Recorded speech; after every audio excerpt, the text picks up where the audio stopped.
He didn't just earn money, he lived it. Private jets, vintage cars, Formula One teams, fashion shows, super yachts, and champagne fountains. Vijay Mallya wasn't just a billionaire, he was a lifestyle brand. In this episode, we dive deep into the most extravagant, most talked about, and most scandalous era of his life, the billionaire lifestyle.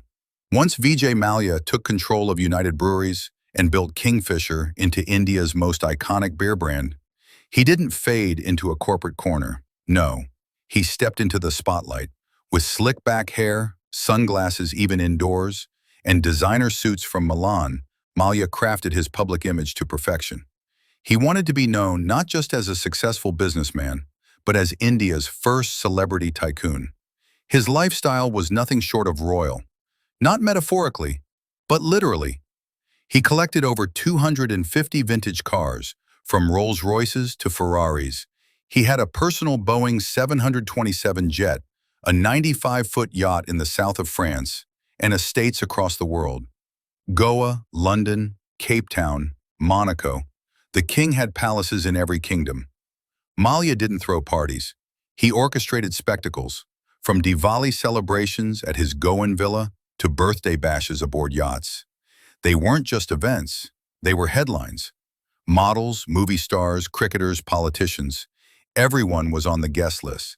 There was champagne flown in from France, lobsters imported overnight, fireworks that lit up coastlines. One of his most iconic events, his 50th birthday party, held over 3 days, involved private jets for guests, performances by top Bollywood stars, and a fleet of luxury cars just to transport guests to the main lawn. It wasn't just wealth. It was wealth displayed with drama. Wherever Vijay Mallya went, the cameras followed. Because he wasn't just making deals, he was creating drama. He dated models, surrounded himself with beauty queens, was seen dancing at Cannes, racing in Monaco, and watching cricket in London, always with a glass of champagne. The media began calling him India's Hugh Hefner, the James Bond of business. He owned a private island in the Maldives, had a walk-in wardrobe just for his cufflinks, and commissioned a gold-plated bathroom suite for one of his jets. Everything about him screamed, excess is elegance.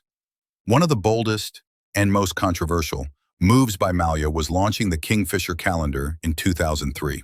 Inspired by the famous Pirelli calendar in Europe, Mallya introduced Indian audiences to swimsuit photo shoots on exotic beaches featuring India's top models.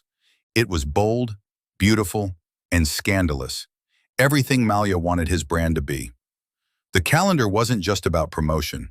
It became a career-launching platform, giving rise to several actresses and models in Bollywood. Names like Deepika Padukone got early visibility through it.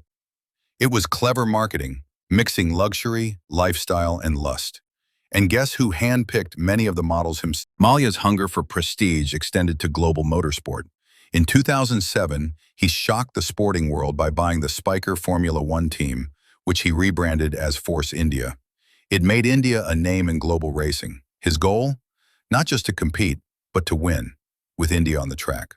The team wore Kingfisher logos, the paddocks were filled with celebrities, the hospitality lounges were lined with wine, sushi, and supermodels.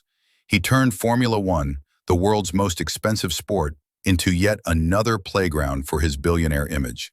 Force India didn't win races immediately, but Mallya won media coverage, sponsorships, and brand presence worldwide. In 2005, when he launched Kingfisher Airlines, it wasn't just about air travel. It was about airborne luxury. Passengers were treated like royalty. Leather seats, in-flight entertainment screens, gourmet meals, designer uniforms for the staff, even the safety announcements had style. He wasn't selling tickets, he was selling an experience. Business class passengers were served Dom Perignon champagne. Lounges were modeled after 5-star hotels. And the airline's taglines? Fly the good times, red, hot, spicy. It was India's first lifestyle airline. But all of this came at a cost. A high cost. And it wasn't sustainable. Mallya didn't just spend money. He curated his life. His collections included antique swords and daggers from Tipu Sultan's era, rare artifacts from the British Raj 18th century French furniture, rare manuscripts and first edition books, Custom-made Armani, Versace, and Tom Ford suits. He even bought back Gandhi's belongings at a foreign auction, not just as a collector, but as a patriot. To some, it was passion. To others, it was ego.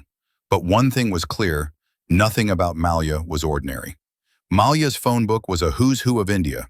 He was close to leading industrialists like Ratan Tata and Mukesh Ambani, Bollywood legends like Amitabh Bachchan, cricketers like Sachin Tendulkar and Virat Kohli, politicians from across parties. He used these relationships strategically to promote Kingfisher, to host events, to access power corridors.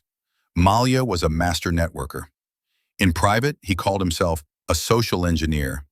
In public, he was the life of every party. Few knew how deeply those connections would be questioned later during his downfall. While his public image was of a billionaire living like a Maharaja, behind the scenes, things were starting to break. His companies were burning money. His airline was losing millions. His banks were watching closely. But he kept smiling. He gave confident interviews. He launched new products. He posed for photos. He still threw parties. The pressure was building, but the champagne still flowed. The image of success was too carefully built. He couldn't let it crack. By the early 2010s, it was clear something was wrong. Reports started leaking about unpaid staff, delayed EMIs, and massive borrowing. But Mallya? He said, "These are business hiccups. The good times are far from over." He kept flying, kept partying, kept posting smiling pictures. The reality? Loans worth thousands of crores had been taken. Collateral was missing. Audits were raising red flags. Yet Mallya lived untouched, a man above the rules, at least for now. Vijay Mallya's billionaire lifestyle wasn't just about wealth. It was about image, perception, and control. He convinced a country, and perhaps himself, that the good times would never end. But excess, unchecked, leads to collapse. The parties were grand, the flights were luxurious, the yachts were glittering, but beneath the surface, debt was rising, doubt was growing, and the empire was cracking. Next up in episode 3, The Debt Empire, How Banks Were Fooled.